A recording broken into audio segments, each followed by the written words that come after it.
there's not really any spreadsheet link I can think of when it comes to Hibs 2, Kilmarnock 2. So let's just go maybe it's the second time Hibs have gone to Easter Road this year. To Rugby Park. Well done, thank you. See you later, Duncan. Right, Hibs 2, Kilmarnock 2. We may as well start off with this one. I had 4 goals, and fans of both clubs are with me right now. Duncan, you're a Hibs fan. Craig, you're a Killie fan. Neither of you were at the game, which is a bit of a blow, but I take it if not seen the match and at least watched the highlights, read up on it a lot, you know your teams very well. Who would like to go first? No, actually, I'll take a run through for anybody who didn't see the game. Killie took a first half lead through a Dylan Vente OG, which was slightly controversial. We'll come on to that soon enough, Craig. Matty Kennedy doubles the advantage with a kind of very similar type of goal to the first one. Joel Newell with an incredible finish to bring Hibs back into the game. Then Corey and Dabla sent off for the home side after a VAR review. Maizian Malida. Yeah. Okay. That was close enough. Yeah. But it was good for you. Equalises, and then Christian Doig misses a big chance at the end to defeat his old side. So let's start with you, Duncan, because Nick Montgomery is a man who, by the day, is losing more support from the fans. Was this a case of a kind of big result coming back from 2 goals down, or does this further just add fuel to the doubters because it's another victory? It's another game. Christ, I can't talk so far this episode. It's another game in which Hibs don't win. I suppose it depends if you're a hater or not. And I can say after the second goal went in, the text that came from me was like, I want him gone. I want him out of here. By virtue of coming back, it makes it look better than throwing it away. Like the narrative makes it seem like Hibs were hard done by, but then again, you look at the XG. No, not like the Kilmarnock were the better team. Again, I don't know why I brought XG. That's not normally my thing I do, but it's festering through all of us. I know. Yes, just turn into like some sort of football hipster, like all our critics accuse us of being. In that regard, yeah, it's much better to come back from 2-0 down than to throw away a 2-0 lead. The goals that we concede just speak volumes to the fact that Hibs should have signed a permanent centre half. I'm trying to remember what exactly what year this was, but we're now getting to the end of like the 6th transfer window where there was an opportunity to do this, and we've not. And that speaks to there are bigger. I bore myself every time I talk about it, but there are bigger problems at Hibs than just Nick Montgomery. But he's also possibly the easiest person to jettison in this regard. And so it's going to be an interesting few weeks. He probably has to get a win against St Mirren coming up this weekend. After I think it's almost a knock-on certainty that Brendan Rodgers is going to get his first ever win at Easter Road 3 days after that. And then you've got the Scottish Cup game away to Inverness.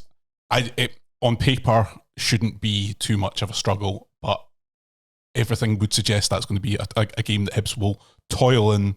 But so that I said, there's the flaws, and you saw that with the defending for the first goal. We get the controversy. The second goal is unbelievable. Like when you look at where Kilmarnock gain control of the ball in midfield, I've seen that goal so many times. That something just happens and there's just a mess.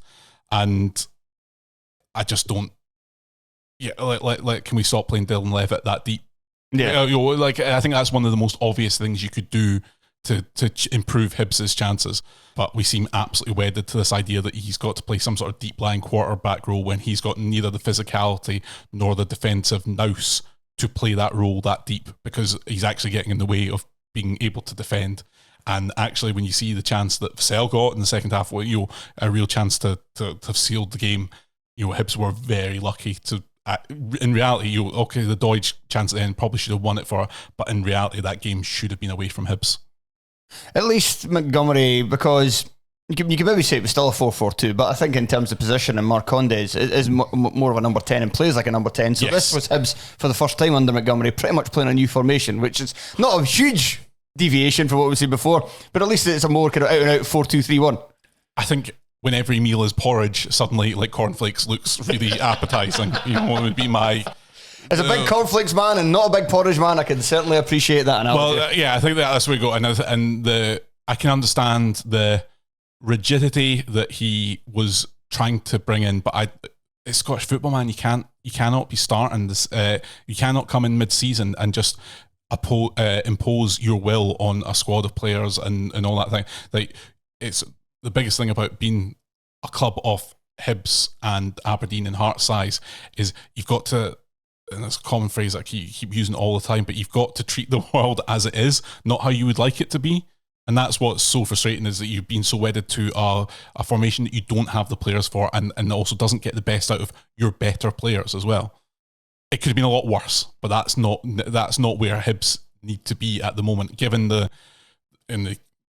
club keep fucking reminding you the level of investment that's gone into this team and where Hibs are.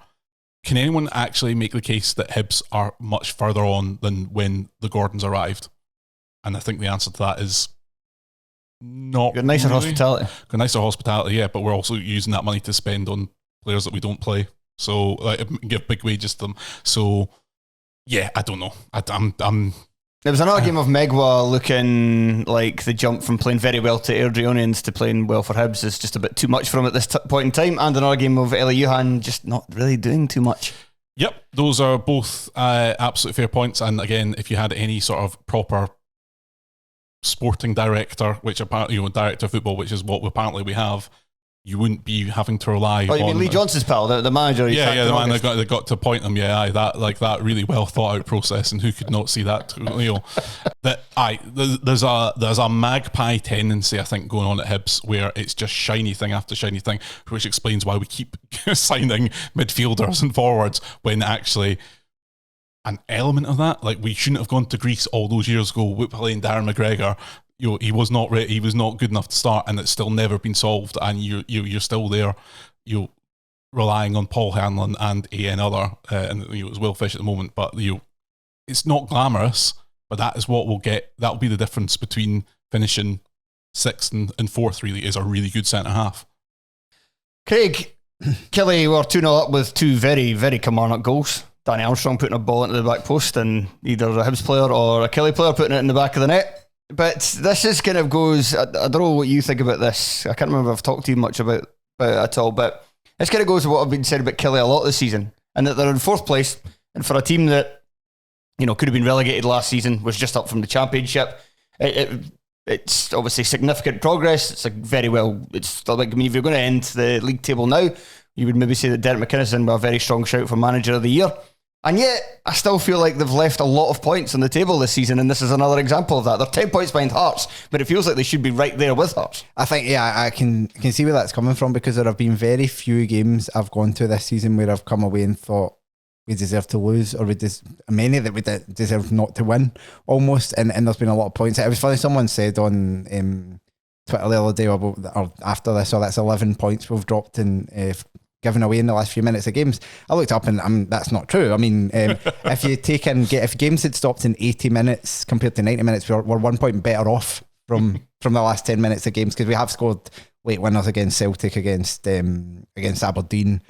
Both Hibs games where we drew both Dundee games where we drew 2 each. We were 1-0 down in one of them and 2-1 up inside the last 10 minutes, and the other one we went 2-1 ahead in the last 10 minutes. So there's been an element. So basically, the entertainers. That's all you're saying. There's been an element of, yes, we have left points out there. Absolutely. Motherwell away being a prominent one. The Dundee one I spoke about in this game.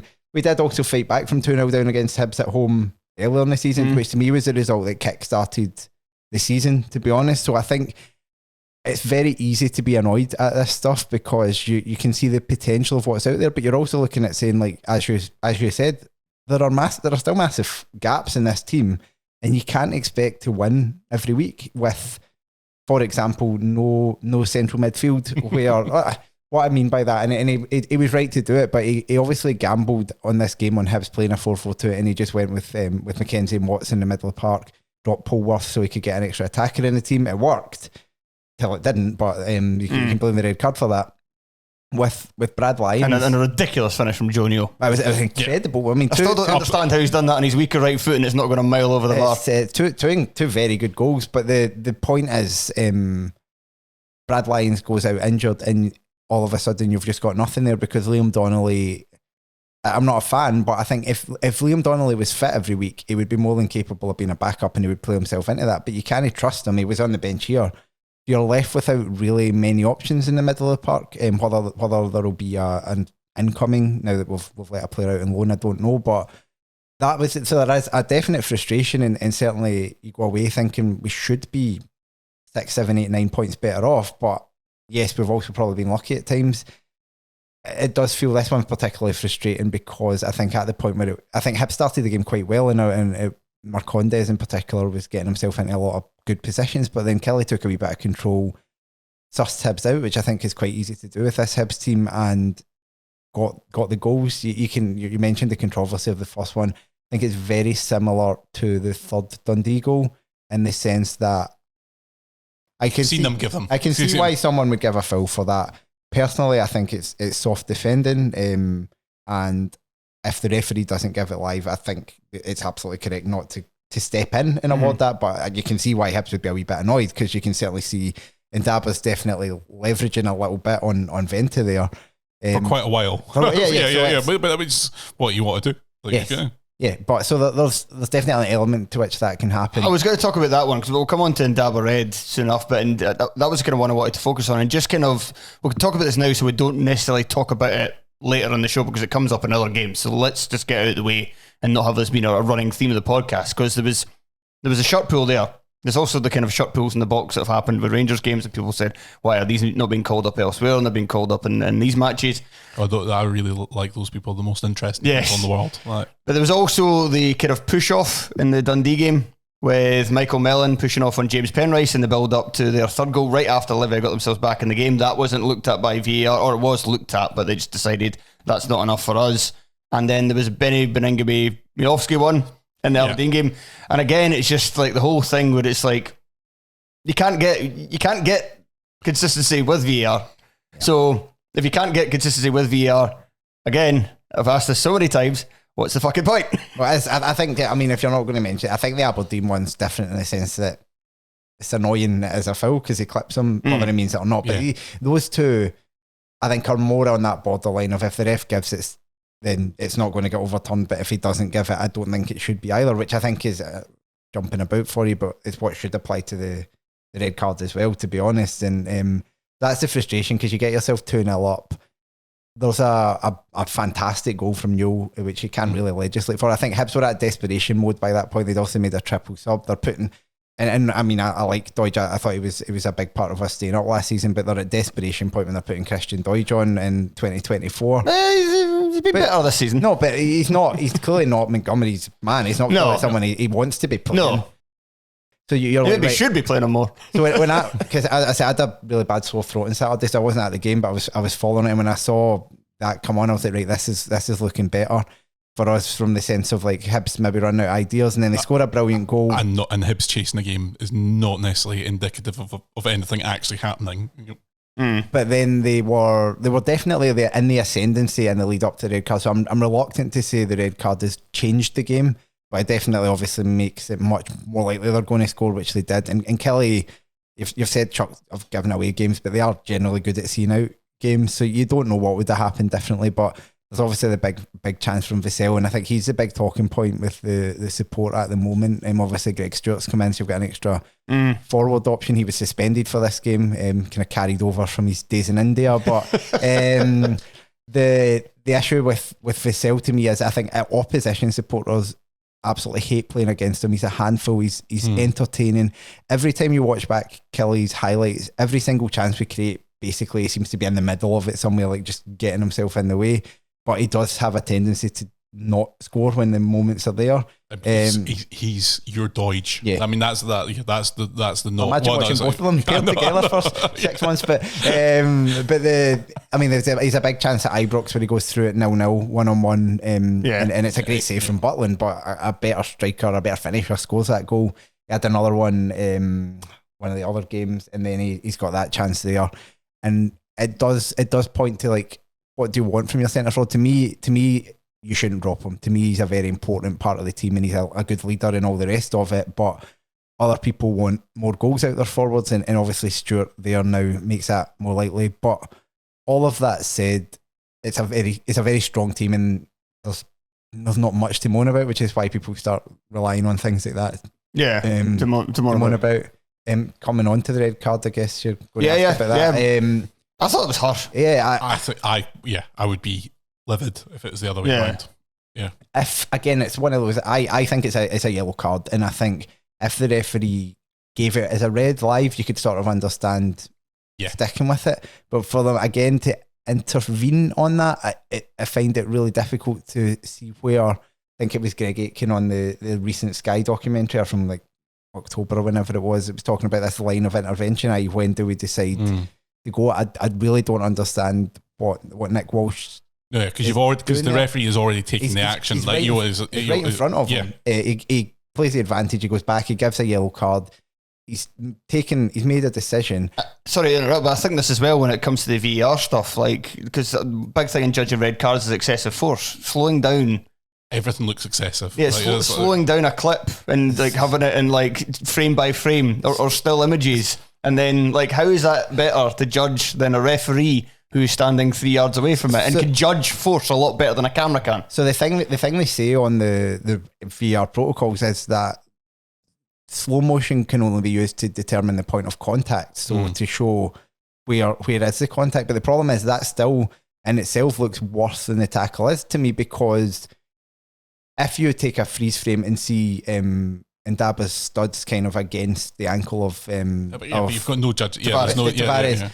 But you can tell when you watch it live, it's a glancing blow. It's not like hitting into them. It's like his foot. I think it maybe catches his boot and sort of goes upwards and glides across his ankle. No doubt it's a sore one. Yeah. And as I think he got caught in that. That was the point Lee Miller was making on the Sports and Podcast today, was that he thinks that on grass that wouldn't have happened. In terms of that his boot gets caught in the Astro as well, which makes it look a lot worse.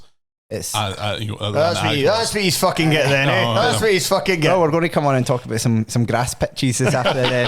But the thing that got me is like Charlie Mulgrew was on Sports Scene. It's a thing about terminology, because the commentator said the same thing, talking about how he thought it was a red card, but he kept saying it was a reckless challenge. But a reckless challenge is a yellow card. That's what reckless is. It has to be dangerous. I don't think that challenge was dangerous. He won the ball as well. Again, that's not the. Yeah.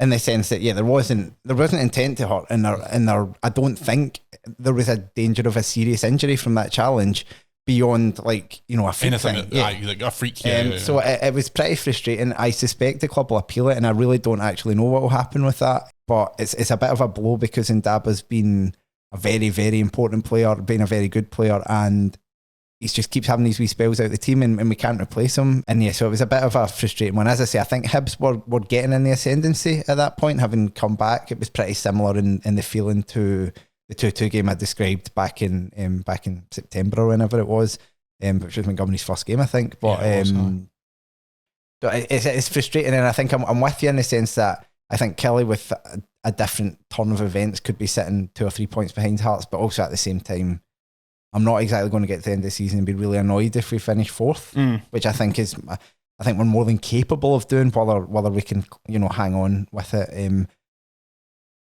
Another thing.